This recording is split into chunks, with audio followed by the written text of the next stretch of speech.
Hello, everybody. Good morning again. Thank you for joining us. I hope today's session will be of great interest to you as it was to me.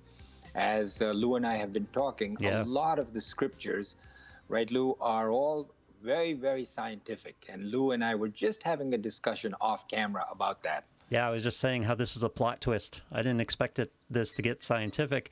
And again, this is where your perspective becomes fascinating to me, because a lot of people who are into this and talking about this have been into these scriptures their entire life. You haven't been that way. You came to it as a man of science. You're a psychiatrist, an accomplished psychiatrist, highly educated, and it's just a different view on these things. So I think it's fascinating that you can incorporate this on you. That you can, and how you did incorporate this into your view on the world. Yeah, and I'm glad you're saying that, Lou, because science and religion are melded together in a way in these scriptures that I have not found anywhere else. And that's what I found. Otherwise, I think all our listeners know, if they've listened to the earlier parts of this, that I had basically walked away from religion. I said, I don't believe in all these rituals and everything else, going to the temple, offering stuff. I didn't believe in it because I said there's no science to this. Yeah. But now that I'm seeing the scientific validity of this, it's really fascinating to me. And so I'm glad that you're saying that, because I'm sure you, the viewer, the listener, many of you might have similar questions. And I would love for you, if you're doing this on a podcast while you're driving to work, when you get home, log on to Facebook. On Facebook, it's called The Gita Memoirs of a Psychiatrist. Put down your questions, your comments, your criticisms, your suggestions, so that I can be benefited from it. Maybe I can benefit somebody else with your comments, suggestions, and criticisms. Yeah, often when we talk about spiritual things like this and philosophical things like this, we often find it at odds with science and at odds with our everyday life and what we experience. So this is going to be fascinating how this all works together. Right. So verse 27, 28, and 29. We're going to do over, because the last time I did it, we talked about gunas of Prakriti, and it didn't make much sense to a lot of people. People have commented to me, written to me, and said, what exactly does that mean? And so listen to verse 27 again, because I sort of fluffed over it last time. Actions in all cases are performed by the gunas, which are qualities, of Prakriti, which is nature. One who is deluded by egoism thinks that I am the doer, right? That's what verse 27 says. Right. Verse 28 says, but he with true insight into the distinctions of gunas, qualities, and actions, knowing that gunas as senses abide in gunas as objects, is not attached. It's like craziness, right? Yeah. I mean, if you just listen to this, you say, what is he talking about? This is bizarre. And I often go back to what the British said when they first came to India and they were looking at this. They said, this is the mumbling, I don't know the exact words, but they said this is the babbling of humankind in civilization in its very, very infantile stages. Right. Far from it. This is so scientific, as I will talk about now, that once you understand it, all this craziness makes a lot of sense. So let's go there, okay, without further waste of time. I made some notes so that I'm going to be looking at it.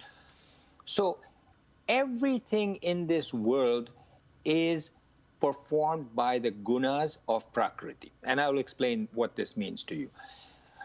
So the world is made up of matter on the one hand and consciousness on the other hand. So matter, for example, our bodies are matter. Without consciousness enlivening it, the matter doesn't come to life, doesn't do anything, it's just dead. Right. That I think all of us recognize, that matter requires Atman, consciousness, Purusha. There are many names to this consciousness, right? We cannot, we've talked about this in earlier episodes, that there is no way to describe what this consciousness is. You can use the analogy of electricity.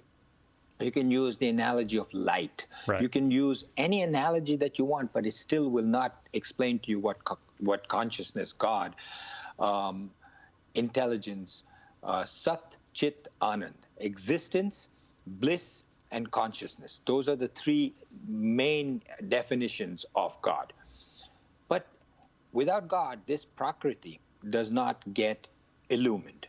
It does not get enlivened. So an ignorant person thinks that this Prakriti, whether this is, and I'm talking about all matter, right? We can look at our matter body as the ultimate in terms of matter because it's the easiest to understand. But I'm taking it to mean all matter, not just an elephant, a dog, a tree, a stone, a mountain. All of this is matter. All of it has consciousness in it that sort of enlivens it. You may say, well, what are you talking about? There's no no living in A rock? a mountain. Yeah. Oh, sorry, what'd you say? A rock or a mountain? A rock. Yeah. So if you really look at it, that rock inside has atoms and molecules that are changing, right? I mean, what is coal? What is coal? It is, as the coal gets harder, it becomes carbon, becomes a diamond. Has it moved? Has it changed? No. So if it changed, if it moved, was there something doing that within it? Yeah. Think about it. How did it transform from a piece of wood or something that had carbon in it to a diamond ultimately? Or how did over millions of years? Or how did this matter form a piece of wood, and how did this matter form a rock, and how did this matter form a mountain or a bird? So there is something in that that is making it move. So we recognize that there is a pattern in each one of these things, even though we don't see it. Things move, mountains move, rocks move. They may not move as quick as you and I move, or a bird moves, but they move. There is some kind of movement going on, at least within itself, as the atoms and molecules change to form it. So, are we okay so far with that? Yes. If that's the case, then what this is saying is that there's matter and there's consciousness. An ignorant person, deluded by his sense of doership, that's what this is saying, thinks that he's the one that's doing it. He attributes whatever happens with his body and mind to himself, but really it's the gunas of his body, mind, and intellect that's doing it, not even the consciousness. It's not consciousness that's doing it. Consciousness does not do anything. That consciousness that only gives him life. So then wait a second. Why does one person do things that are kind and gentle and is a saint, and another person do terroristic things? It is the vasanas within him, which are the gunas, which are his nature, that cause him. So what he did in his previous lives produced in him vasanas that were cruel, or produced in him vasanas that were kind. And now those vasanas are producing him, his prakriti, his nature, to behave a certain way. Are we okay so far? Yes. This is pretty heavy, guys. So it is. Just think very carefully as I'm saying it. If you don't understand it, go back, listen to it again, write to me on Facebook, and we will talk about it some more. So our body, our mind, our intellect are essentially the clothes of the Atman. It's like wearing clothes, right? I'm wearing a shirt, you're wearing a shirt. Imagine like science fiction that those clothes start working on their own. They're walking around, they're doing things. You say, whoa, wait a second, how are my clothes doing this? Yeah. We'd call that a malfunction. Yeah, or science fiction. Yeah. So in our case, our body, mind, and intellect has been enlivened by the consciousness. But here's the crazy part.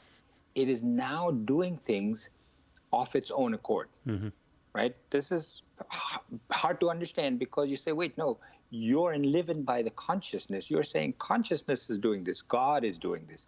It's not God. You mentioned in our previous sessions one time about free will. Yes.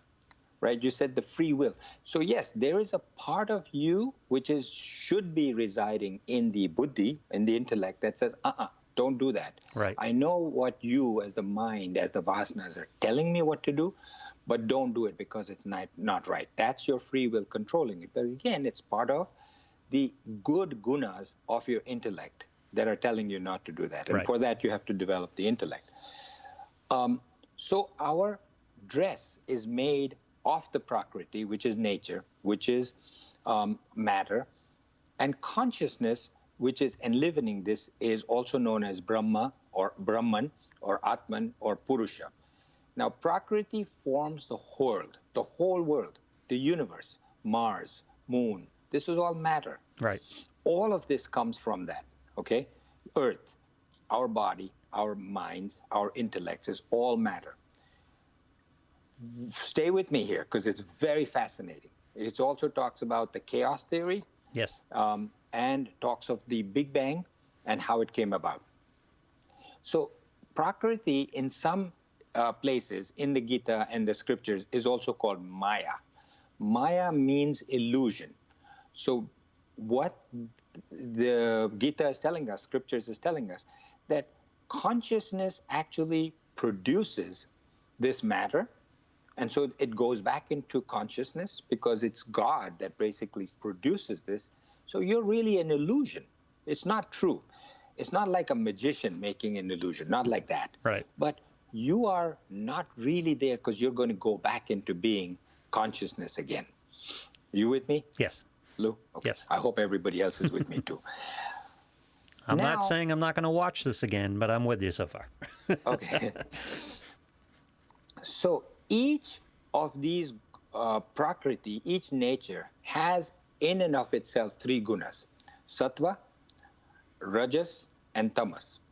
I don't know that there's any English way to translate this, but Sattva is equanimous, good, calm. Rajas is activity, and Tamas is laziness or inertia.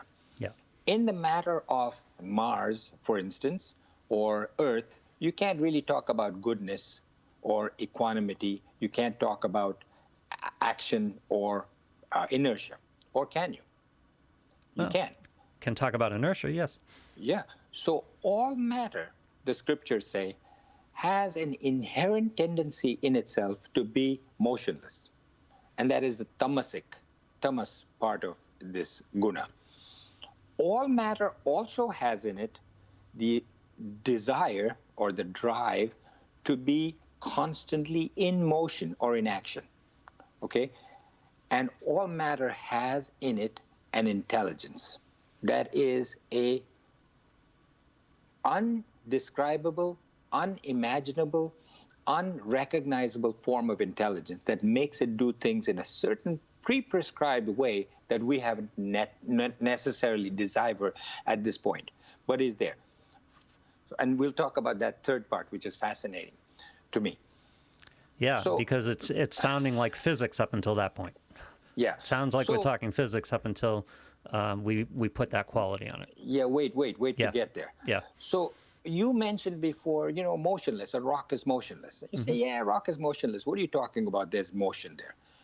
So in that rock that's sitting there, that's motionless, there's motion going on. You don't recognize that it's slow, but over millions of years, that rock now transforms into a diamond. So how did that happen? Change happened. There was rajas. There was movement that was causing this. We can recognize it within ourselves, right? Tamas, rajas, and sattva. And most people who talk about this don't talk about anything else other than the human beings. But this sattva, rajas, and tamas is experienced everywhere else. And that's the part that I'm getting to. When you talk about yourself, I get up like 3:30, 4 o'clock in the morning. More and more people are telling me I'm crazy that I'm getting up that early. But it's at 3:30, 4 o'clock in the morning, I'm able to contemplate. I'm able to read this. I'm able to understand it. It sinks in. I'm peaceful. I'm sitting there. It's fascinating to me that at a certain time, just before dawn or at dawn, as the light starts to come through the windows, my mind starts to shift towards, hey, I've got to call this one. I've got to do this. I have to write such and such. My mind starts to move into the rajas. It's automatic. I cannot prevent it. I'm saying this is a fascinating thing I want to do, but my mind is already moving into that rajasic part. So the sattvic period is over. The rajas starts to take over, right? And the evening comes when the sun starts to set, and I say, okay, I should do some studying. I should do some this. And my mind just says, nah, I just want to relax. I just want to be tamasic. Right. Very important to note that that's what happens in the rest of the world too. Every one of us has a Rajasic period, a Sattvic period, a Tamasic period. I asked you before, Lou, if you knew. So for those of you who are in India, you may not recognize that they're here in the United States. If you look behind me, yes, Lou was saying how there's snow here, right? Look, yeah. Can you see the snow out there? I don't know if I can't see it. Not a great view of it, but yeah. Okay, but there's snow out there, and the trees have no leaves, no Right. flowers, no leaves. Everything is brown and dead wood. At a certain point, folks, in April, May, whenever we think of as spring, there's leaves that start to sprout on the trees. Right. And it's like clockwork, just like in India. For those of you who are watching in India, there's the monsoon. When is it? I forgot. I left India about 50 years ago. It's June of 13th or 12th or something like that, that the monsoon on as clockwork comes about with the monsoon. I'll look up the date. But like clockwork, the date of that monsoon starts, the rains start, and they go on to a certain period of the winds come, and that's when these sailors like Vasco da Gama and other people, when they came to India, would catch the winds coming from Africa, pushing their ships towards India a certain way. They said, this is the best way to get there because the winds will push us. That's the way the winds go. Right. Who determines that? How did that come about? In the past, I used to hear, well, God determines it. And in a way, that's true, that's correct, but not in the way I understood it. I understood them to say, well, God is up there, he's looking down and he's saying, okay, blow it, Right, it's yeah. not that. He's pulling levers and turning knobs and making everything happen on time. Yeah. This intelligence, this sattvic quality of the Prakriti, sattvic guna of the nature, is what causes it. Right? Bear with me. It makes a lot of sense. I said, what makes spring come about? And I said, do you know, Yeah. Lou? What Yeah. would you say? I would say science tells us in our orbit, our relationship with the sun changes, things warm up, the trees feel this trend of warming, and they start producing leaves. It's that time of year. That's what most people believe. That's what I believed, right? I said, but now with the global warming, in February, it can be 70 degrees. And you say, well, how come the trees are not confused and coming about with leaves? Even though with global warming, I know that there are days that are very warm as if it's spring. Right. Some days are warmer than it would have been in previous springs. Am I right? Yes. How come there's no leaves? So I looked it up. I said, how is that possible? Why is it that these leaves, the trees know that it's not yet April or May when the leaves come about? What nature, Prakriti, has done in its sattvic period is to say, you are going to have warm days because the earth and the atmosphere will go through global warming, global ice age, and back and forth. Don't get confused with that. One thing that is not going to change is the orbit of the earth and the sun. One thing that is not going to change is the number when the sun rises in terms of the longer the days. So as you get closer to spring, the one thing that is determined is that the days are going to get longer. Right. Right? Yeah. What is it? December 21st. So March 21st. March 21st is the equinox. Right. When the days start to get longer because the sunlight is greater. That's what trees use as their determining factor. Oh, length of sunlight. Interesting. Length of days, length of sunlight, and light in, not the temperature. Because temperature can change. Sure. What doesn't change is the equinox. So it says, okay, March 21st came about, the days are getting longer, and it waits for a certain period of time, and boom, after that, the leaves come out. So that is a very planned kind of thing, which we didn't know. But the Gita knew it. Scriptures knew it. It says, hey, even your whole world, your universe is like that. I said, wait, what are you saying again? Now, that's where this comes of interest, right? In matter, it remains motionless. There's motion. And that is called rajas. And everything that we notice in intelligence, it's not a mad world. It's not haphazard, okay? Everything is planned. Everything that appears to be erratic or chaotic is very scientifically determined. And that's the part of chaos theory that when was it, Lou? Do you remember that they talked about chaos theory some years ago? Yeah. When I first heard about it, it came about and I said, wow, this is fascinating. For those of you who don't know what chaos theory is, look it up. It's too long to describe here, but they say that in all chaotic things that happen in the universe, there is order and sense. We're determining that now, right? Yeah. The scriptures talked about this going back when. You were saying something. Chaos theory basically states there is no randomness. It's just we haven't determined the pattern. Correct. Right. What we see as randomness is just a pattern we haven't determined yet. Right. Yeah. Exactly. Yeah. So planets, etc., they were formed with logic and intelligence. This is called sattva. The sattva of Prakriti is this whole intelligence with which everything was determined. Sattva in a human being is quality of being equanimous, good, kind, decent, thinking of others. But in the whole planets and everything else that is matter, sattva determines the logic and intelligence behind like plants coming up and those kinds of things. Can I challenge you on that for a second? Please. The word intelligence, because I'm raised Catholic. And when I think intelligence, I'm thinking of a guy with a white beard sitting on a throne, pulling levers and buttons, and in a workshop putting the world together. Is that the type of intelligence we're talking about? No. Yeah. No. It's not that kind of intelligence. Right. It's the kind of intelligence that I was just describing, with the trees determining when the leaves to come about. Right. Now, is that intelligence with a guy with a white beard? No.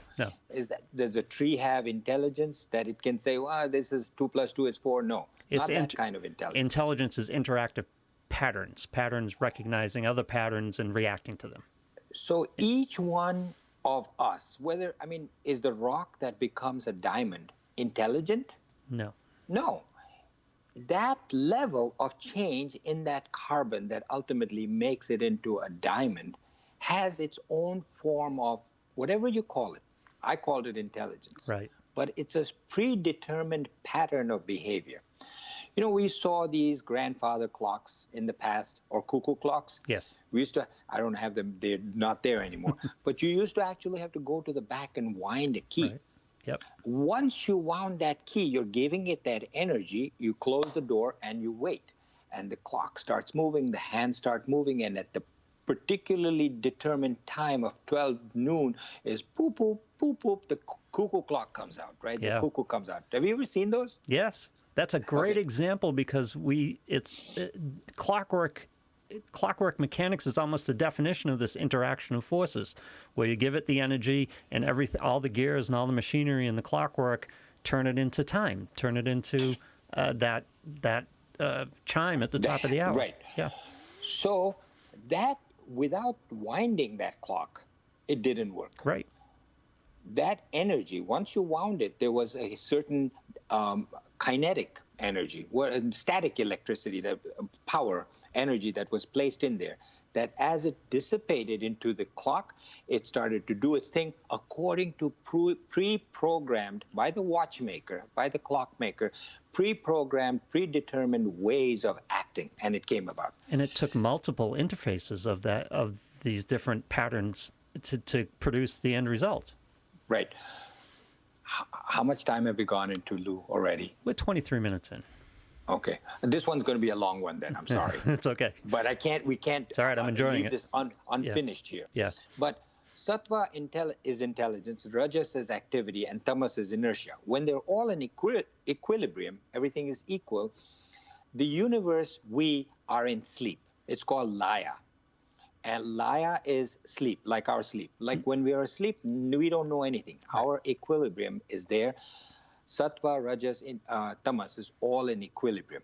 Similarly, the whole universe is in equilibrium at that time, okay? At that time, just like in sleep, we go back into a seed state. You remember in one of our earlier episodes, we talked about the seed state of ourselves. Everything is there. The deep sleep is there, the subjective nature is there, the objective nature is there, but in deep sleep, we don't know it. But when the seed emerges, a tree comes out, a stem, leaves, fruit, everything comes out from that very same seed that had everything encapsulated in there. Right. Similarly to us, when we're in deep sleep, we're going into that sleep. When we come out, all of this comes. The universe has its own sleep, believe it or not, okay? What the scriptures described is that it goes from bindu to nada. Bindu to nada. Now, bindu means a dot, just like you have a dot on the forehead, a woman has. Bindu is a dot. It can be as small as the tip of a needle, bindu. So the universe goes into contraction, and we know this from science, that they've said the universe goes into a bindu and then explodes out like a big bang. So that's the nada. So when that happens, the universe, when it goes into deep sleep, it's all three are in equilibrium, sattva, rajas, and tamas. When it explodes like that, it's gone into this rajasic phase. And then the planets and everything come out, and all those planets have their own characteristics, just like the cuckoo clock. Right. Okay. When it comes into that cuckoo clock version, then nobody's standing there saying, okay, Mars, you go here, and Moon, you go there, and Sun, you go there, center of the galaxy, be there, and the Sun is going to move around. By the way, most people don't know that the Sun moves around the center of the galaxy. Right. Sun, you go around the galaxy, will take you so many million years to go around the center, and Earth, you go around the Sun, and it'll take you so much time. No, who told them that? Who told them that? And what is going to happen in so many billion years from now, where they say, okay, it's going to go back into, collapse into it of itself? So the scriptures describe that as so many days and nights of Brahma. So there came the Bindu and the Nadi, and the whole world is an expression of Prakriti, of nature, that we were talking about before. Right. Now, I don't think we'll have time for this today. Maybe we should stop this. But what I want to give you, friends, is before I leave, before we stop, just wanted to, this is what I wrote, but there's no way we can do this in the next. So these are all the ways in which the 24 components of nature, the 24 components. Now we may say, okay, so nature has planets, it has, but the Gita breaks it down into, scriptures break it down into 24 tattvas. Each 24 tattvas that make up the world, the universe, you, me, all matter. The building blocks of everything that exists? This is the building blocks of everything. Those are the components. And how they interact is based on the gunas, sattva, rajas, and tamas. And we will get to that. So my friends, thank you for listening. I know we're getting into really deep stuff here. Oh, this is so good. It is so good, though. Yeah. I'm so glad you're saying that, Luke, because I was worried. Because, people, I'll tell you an interesting story, and then we'll stop. When we would go for these classes, even though this was not the kind of deep level that we were talking about, in the classes, I took two of my physician friends who were like the brightest physicians of Indian origin to these classes. Mm-hmm. And they were used to doing prayers and pujas and rituals and stuff like that. So they thought maybe that's what they were going to experience. Right. When I first went, I said, this is fascinating. I couldn't stop going. I was like a shadow after that. I went to every class. These two guys came, they sat there, I'm watching them, and they're like falling asleep throughout because their mind just couldn't get around this higher level of consciousness. And at the end, they woke up, and the teacher said, Swami Gautam Jain said, do you have any questions? And this one guy raised his hand. He says, all of this that you're saying is very good, but can you just tell us simply, what do I have to do to reach God? What prayers do I do? And he, was shocked. He said, I've been telling you all along how to lead life. There's no simple prayer or mantra that you can do. But people just cannot get their minds around this, and then they, don't grasp it. So I was worried coming here today that this is at a deeper level. No, it's important to understand the waters that we swim in, if I can use that metaphor. It's important to understand all of our existence and how we fit in. I'm glad you're saying that, Lou, Yeah. because last time I just skipped over it. If you go back to episode 35 or 36, whenever it was that I talked about verses 27, 28, 29, I skipped over them, basically saying, you'll see what I said. But then I got these comments, and which people didn't understand. They said, nothing is wasted in the Gita. Everything has some reason. What is the reason for this? So I thought with some trepidations that I should say this or not say this. So I'm glad you said what you said. No, I'm glad it was of interest. enjoying But friends, no, it's great. next time we will talk about the building blocks of the 24 tattvas, which are the building blocks of the Prakriti, the universe, and all matter. Thank you so much for joining us. I would sincerely hope that you would, if you're listening to this on podcast, go to Facebook, the Gita, Memoirs of a Psychiatrist, put down your comments, your questions, your criticisms, your suggestions. Work with me so we can make this better for your children, my children, future generations, the world itself. Thank you so much.